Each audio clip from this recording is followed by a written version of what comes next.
Hello, welcome back to my channel. আপনারা আশা করি সবাই ভালো আছেন, আমিও ভালো আছি।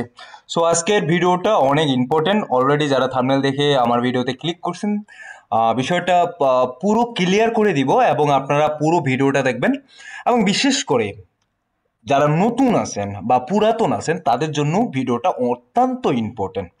সো প্রথমত একটা কথা বলি, দেখুন, গত গত পরশু আমার এক অডিয়েন্স আমাকে একটা কমেন্ট করে এবং তিনি বলছেন যে এই জায়গাটাতে তিনি অনেক একটু ডিপ্রেশনে চলে গেছেন, যে এখন মার্কেটের যে অবস্থানটা, যে সিচুয়েশনটা, এই জায়গা থেকে আসলে অনেক লজের মধ্যে আছে ভাই, এই মুহূর্তে কি করা যায়। ঠিক আছে, তো দেখুন, এই কথাগুলা আজকে এখন যে কথাগুলা বলবো, এই কথাগুলা ছোট্ট ছোট আকারে কিন্তু আমার প্রত্যেকটা ভিডিওতে আমি এর আগে অনেকবার বলতাম, এ কারণেই আপনারা আমার ভিডিও দেখেন না। রিয়েলিটি রিয়েলিটি মার্কেটে যে রিয়েলিটি, এই মুহূর্তে মার্কেট ডাম্প। ঠিক আছে, মার্কেট ডাম্প, মার্কেটে কোনো আসতেছে না, প্রফিট আসতেছে না, উপরন্তু এই জায়গাটাতে 90% 80% লজের মধ্যে আছি। এই জায়গায় আমরা কি করব? আপনাদেরকে আমি কতদিন ধরে এই যে 100x বা 200x এর স্বপ্ন দেখাই না, সেটা আপনারা কিন্তু ভালো করে জানেন, এবং আমি চাচ্ছি না এই স্বপ্নটা আপনাদেরকে এই মুহূর্তে আবার রিপিটলি দেখানোর। কারণটা কি? আপনাদেরকে ওই স্বপ্নটা দেখাইলাম বা থাম্বনেল ওই লাগাইলাম বা আপনাদেরকে ওই বললাম, আপনারা এই ভিডিওতে আমার ভিউ করলেন, হয়তোবা কিছু না কিছু এই জায়গাটাতে আমার ইনকাম জেনারেট হলো, বাট বাস্তবের পক্ষে আমি কিন্তু এই জায়গায় ইনকামের কথা চিন্তাই করি না। এই কথার ইনকামের কথা চিন্তা করি না। যদি আমি ইউটিউবের কথা বা ইউটিউবে ইনকামের কথা চিন্তা করতাম, তাহলে এই সেক্টর ছেড়ে আমি অন্য সেক্টরে যেতাম, যে সেক্টরে ভিউ বেশি হয়। ঠিক আছে, মাথায় রাখবেন। তো এই জায়গাটাতে আমি বলছিলাম যে কি কারণে আমার ক্রিপ্টোকারেন্সি মার্কেটে আসে, সেটা আমি বলছিলাম, এবং পাশাপাশি আপনাদেরকে যে এই জায়গাটাতে অ্যাওয়ারনেস দিচ্ছি বা এই জায়গাটাতে আমি কিছু বলতেছি, যার ফলে আমরা যারা আছি, বাংলা ভাষাভাষী কমিউনিটির মানুষ যারা আছি, তারা এই বিষয়টাকে খুব সুন্দরভাবে বুঝতে পারবে, বিধায় কিন্তু এই জায়গাটাতে আসা। ঠিক আছে, আচ্ছা যাই হোক, এসব কথা বাদ, এখন যে বিষয়টা আলোচনা করব সেই বিষয়টা হচ্ছে যে মার্কেট ডাম্প। এই মার্কেট ডাম্পের মধ্যেও কিভাবে আমরা এই জায়গাটাতে প্রফিট বের করার চেষ্টা করব বা কিভাবে করব। অলরেডি 80% 70% আমার লজের মধ্যে আছে, আমার কাছে কিছু ডলার এখন বাকি আছে, সেই ডলার কাজে লাগিয়ে কিভাবে কাজ করা যায় বা কিভাবে চলা যায়, সেই বিষয়গুলো নিয়ে কিন্তু আলোচনা করব।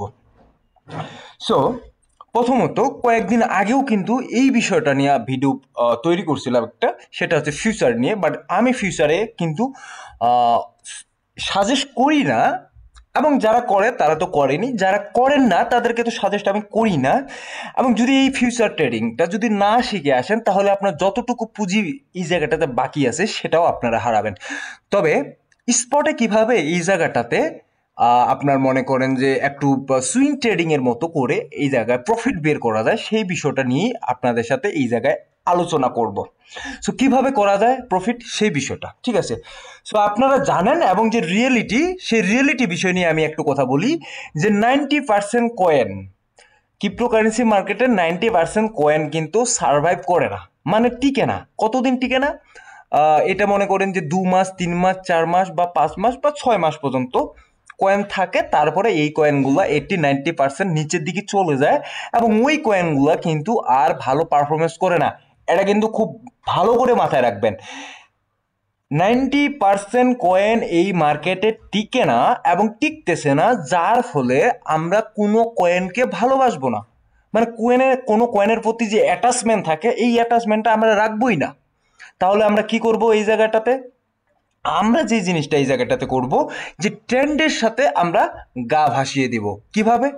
দেখুন, যে নতুন কয়েনগুলো মার্কেটের মধ্যে আসতেছে, সেই নতুন কয়েনগুলোতে আমরা ইনভেস্ট করব। এখন আপনি বলতে পারেন যে ভাই, আপনি বলছেন যে এই নতুন কয়েনগুলোতে ইনভেস্ট করবেন না, বা এই নতুন কয়েনগুলো ট্রাফে ফেলা। হ্যাঁ, এই জায়গাটাতে আমরা ইনভেস্ট করব, এবং ঠিক সে পরিমাণ 20%, 30% বা 40% একটা মোটামুটি সার্টেন অ্যামাউন্টের একটা প্রফিট নিয়ে কিন্তু আমরা বের হয়ে যাব। এবং আরেকটা বিষয় এই জায়গাটাতে এটা বলতে পারেন, যদি কোনো কারণে এই জায়গাটাতে মনে করেন যে মার্কেট, আপনি যেই জায়গাটাতে ইনভেস্ট করছেন সেই জায়গা থেকে মার্কেট নিচের দিকে চলে আসতেছে, ঠিক আছে, নিচের দিকে সেই জায়গা থেকে মার্কেট চলে আসতেছে, তারপর কি করবেন এই জায়গাটাতে? ধরেন যে আপনি একটা কয়েনে ইনভেস্ট করলেন, এই জায়গাটাতে দেখতেছেন যে উপরের দিকে যাচ্ছে, আপনি এই জায়গাটাতে ইনভেস্ট করলেন, এবং কিছুটা এই জায়গায় প্রফিট হলো 10% বা 15%-এর মতো, ঠিক আছে, আপনি চিন্তা করতেছেন কি এই জায়গাটাতে আমি 20% প্রফিট নিব, ঠিক আছে, বাট 10% বা 15% এই জায়গাটাতে আপনার মার্কেট নিচের দিকে চলে আসতেছে। তো আপনার কি করা উচিত? আপনার করা উচিত এই জায়গাটাতে একটা স্টপ লস লাগানো, ঠিক আছে, স্পটেও স্টপ লস লাগানো যায়, ঠিক আছে। সো আপনারা একটা স্টপ লস এই জায়গাটাতে লাগিয়ে রাখবেন। তার মানে তাহলে হবে কি, যে কোনো কারণে এটা যদি 10% বা আপনি যেখান থেকে ইনভেস্ট করছেন সেখান থেকে যদি 10% বা 5% থেকে রিটার্ন নিচের দিকে আসা শুরু করে, তাহলে আপনারা ওই জায়গাটাতে নিচে একটা একটা মোটামুটি স্টপ লস লাগিয়ে রাখবেন। সেটা মনে করেন যে 3% বা 4% বা 5%-এর মধ্যে কিন্তু স্টপ লসটা লাগাবেন, ঠিক আছে। আবার আপনি 20% প্রফিটের জন্য আপনি এই জায়গায় এ পাশে 80% নিচে স্টপ লস লাগায়েন না, এটাও কিন্তু মারাত্মক খারাপ জিনিস, ঠিক আছে। আপনার দরকার 20% প্রফিট। তার মানে কি 20% আপনার এই জায়গাতে আসতেছে না বা আমার আসতেছে না, তাহলে আমি এই জায়গাটাতে কি করব? আমি এই জায়গায় 2% বা 3% এই জায়গাটাতে মার্কেট ডাউন হলেই আমার স্টপ লস যেন হিট করে ফেলায়, সেই হিসাবে আমাকে কিন্তু স্টপ লস লাগাইতে হবে। এটা আমি কথা লাগাবো, এটা আমি লাগাবো স্পট যে ট্রেডিংটা আছে, স্পটে যে আমরা ইনভেস্ট করে থাকি সেই জায়গাটাতে, ফিউচারে না, ঠিক আছে। ফিউচারের ব্যাপারটা আমি কিন্তু এই মুহূর্তে আলোচনা করতেছি না, কারণ মেজরিটি অফ দ্য পার্সন এই জায়গাটাতে তারা স্পটে হোল্ড করতেছে এবং তারা বুঝতেছে না যে কিভাবে এই জায়গাটাতে প্রফিট বের করব। এটা তো গেল একটা দিক, ঠিক আছে। সেকেন্ড দিকটার দিক দিয়ে আসি। দেখুন, মার্কেট কিন্তু অনেক সময় কলাপস করে। আমরা জানি যে মার্কেট অনেক সময় এটা কলাপস করে এবং অনেকটা নিচের দিকে চলে আসে যখন বিটকয়েন নিচের দিকে আসে। তো যখন মার্কেট নিচের দিকে আসতেছে এবং নিচে চলে আসলো, ঠিক আছে, নিচের দিকে চলে আসলো মার্কেট, তখন এই জায়গাটাতে একটা জিনিস করতে হবে, সেটা হচ্ছে 1 আওয়ারের বা সরি 1 ডে টাইম ফ্রেমে আমরা চলে যাবো এই জায়গায়, ঠিক আছে। 1 ডে টাইম ফ্রেমে গিয়ে এই জায়গাটাতে যখন দেখব যে অলরেডি বিটকয়েন অথবা যে টোটাল থ্রি আছে অলরেডি সে একটা কি করেছে, লক ক্রিয়েট করে ফেলছে, দেন ওইখান থেকে মার্কেটের মুভমেন্ট আমরা কি দেখতে পাচ্ছি, উপরে দিকে দেখতে পাচ্ছি। সো দেন তখন আমরা কিসে আসবো, 4 ঘন্টার টাইম ফ্রেমে। 4 ঘন্টার টাইম ফ্রেমে আমরা দেখবো যে মার্কেটের মুভমেন্টটা কি, 2টা বা 3টা ক্যান্ডেল মার্কেটের কি মুভমেন্ট ক্রিয়েট করছে, দেন কিন্তু আমরা ওই জায়গাটাতে ইনভেস্ট করতে পারি এবং এই জায়গা থেকে আমরা কিন্তু মোটামুটি ভালো একটা প্রফিট আনতে পারি। বিষয়টা বুঝতে পারছেন? যখন মার্কেট আমরা দেখব অলরেডি ল ক্রিয়েট করে ফেলছে, ধরুন যে এই জায়গাটাতে লক ক্রিয়েট করে ফেলছে, দেন এখান থেকে মার্কেটের মুভমেন্টটা একটু ভালো মনে হচ্ছে, কি করব আমরা, ইনভেস্ট শুরু করব এবং এখান থেকে মোটামুটি এত দূর পর্যন্ত 15-20% কিন্তু একটা মোটামুটি রিটার্ন নেওয়া পসিবল আছে, ঠিক আছে। ক্যালকুলেটিভ চিন্তা ভাবনা করতে হবে। মার্কেটে এই মুহূর্তে টিকে থাকতে গেলে মার্কেটের মতো করে চলতে হবে, আদারওয়াইজ কিন্তু পসিবল না। এখন এই জায়গাটার বিষয়টা হচ্ছে যে আপনার কত পার্সেন্ট এই জায়গায় আপনার লজে আছেন। আপনার মনে করেন যে 10 লক্ষ টাকা, আপনি 10 লক্ষ টাকায় কিন্তু লজে আছেন 80%, ঠিক আছে, ধরলাম 80%, মানে আপনার কাছে এখন কি আছে, 2 লক্ষ টাকা।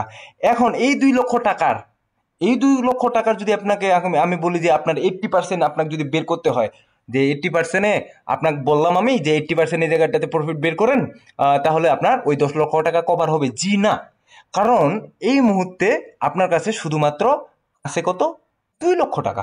সো আপনার কাছে 2 লক্ষ টাকা দিয়ে বা 2 লক্ষর যে পোর্টফোলিও আছে সেই 2 লক্ষ পোর্টফোলিও দিয়ে কিন্তু আপনি এতটা রিকভার করতে পারবেন না। পারবেন, তবে সময় লাগবে। এই জায়গায় আপনাকে রিটার্নটাও বের করতে হবে অনেক বেশি।